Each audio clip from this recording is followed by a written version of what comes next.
হে পৃথিবীর মানুষ, গুনাহ ছোট না বড় ওই দিকে তাকাবার সুযোগ নাই। গুনাহটা ছোট হোক অথবা বড় হোক, আল্লাহর নাফরমানিটা ছোট হোক অথবা বড় হোক, গুনাহ তো গুনাই। এই জন্যে হাফিজ ইবনে কাইয়্যিম আল জাওজি বলেন, পৃথিবীর মানুষরে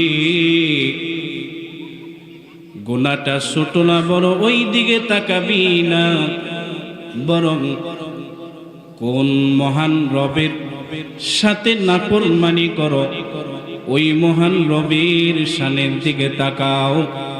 গুনাহটা তোমার দৃষ্টিতে যদিও ছোট হয়, কিন্তু যেই রবের নাফরমানি করো ওই রব কিন্তু ছোট না।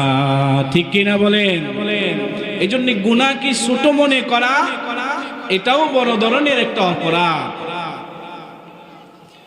এই জন্য হাফিজ ইবনে কাইয়্যিম আল জাওজি রাহিমাহুল্লাহু তাআলা পৃথিবীর সমস্ত মুমিন মুসলমানদেরকে উদ্দেশ্য করে বলেন, ও মুমিনেরা, গুনাহটা ছোট না বড় ওই দিকে তাকাবি না, বরং তাকাবি এই নাফরমানিটা কোন সত্তার সাথে করো, তিনি তো ছোট না।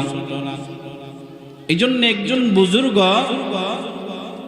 তিনি বলেন, আমার দিলের মধ্যে আল্লাহ তাআলা এটা ঢেলে দিয়েছেন, এলকা করে দিয়েছেন। পৃথিবীর মানুষ অপরাধ করার সময়